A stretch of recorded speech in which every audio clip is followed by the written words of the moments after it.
Good morning, good afternoon, good evening, guys. It's me, TRISTAN VIVAR, and welcome to our podcast. So now, let's talk about The Dead Stars written by past Marquez Benitez. The short story revolves around one man, Alfredo Salazar, and the affairs of his heart. He is a man who believes in true love and hopes to find bliss in its wake. The first woman he falls in love with is Esperanza. Their families are acquainted with each other and they begin a passionate relationship. But soon, it fades away when Alfredo comes across another woman named Julia, who becomes the object of his desire. Esperanza and Alfredo have their engagement after 3 years of romance. Alfredo, a lawyer, is a man who wants warmth and compassion, but Esperanza is a strong-willed, impassionate, and woman of principles. His love for Julia Salas. So when he comes across Julia Salas, sister-in-law of the judge who is a friend of Alfredo's father, he is strongly attracted to her. Julia is an enthusiastic and optimistic person a woman of hope, dreams, and desires. On his visits with his father, he starts engaging in profound chats with Julia and starts getting attracted to her charm, wit, and passion. In his impassionated state, he does not even disclose the truth about his engagement to Esperanza. In order to avoid the scrutiny of his fiancée, he starts keeping secrets from Esperanza too. One day, he learns about Julia's return to her hometown. His eyes are doomed with the fear of losing her and he decides to confess his guilt and true feelings to Julia. His lies are exposed after the church function. He goes to meet her even though his fiancée is waiting for him to come to her. However, reaching to Julia, he realizes that she has already learned about his lies. She even wishes him best on his marriage to Esperanza and leaves him. He gets a double blow when he returns to Esperanza. She is talking to a friend about loyalty and faithfulness. Alfredo feels an urge to speak. He defends the cause of desire and choice over immorality. This gets under the skin of Esperanza, who declares that she knew about him and Julia. She encouraged him to commit such immoral infidelity and cancel the wedding, all in pursuit of his heart's content and lust.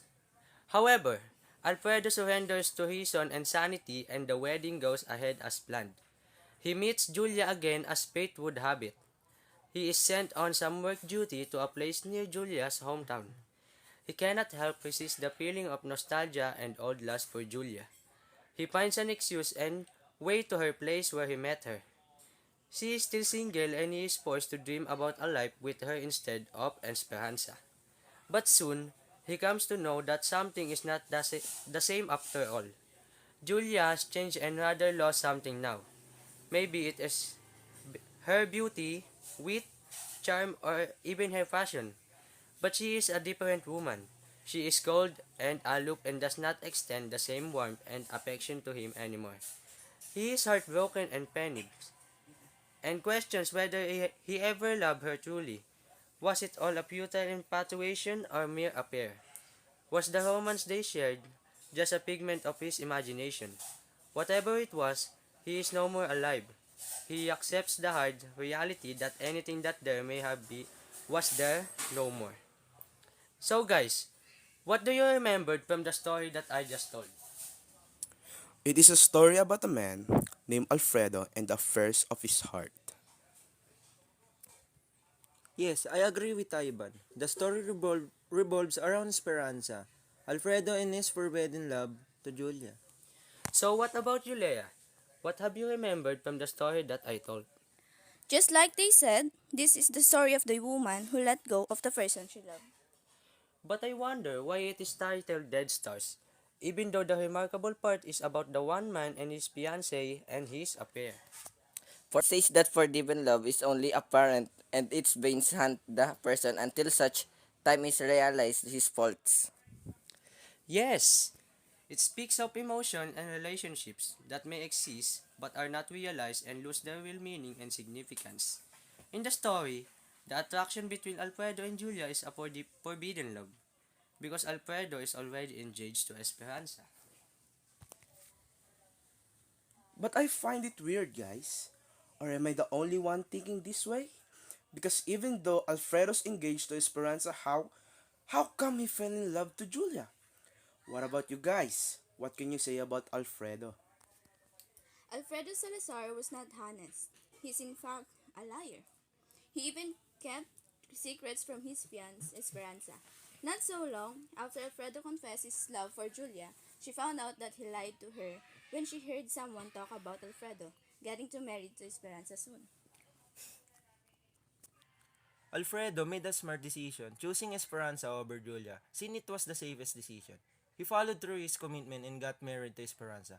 In the end, he did not hurt anyone from his decision and ended up realizing he did not love Julia after years have passed. I hate people who keep secret or hide things to their loved ones. Because for me, guys, it is very hurtful to the people who had been lied to. But I think Alfredo made the right decisions in the end.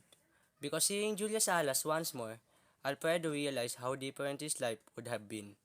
How he has been pining over a love that never came to be, and has been thinking about it for years only to find out that the love no longer exists.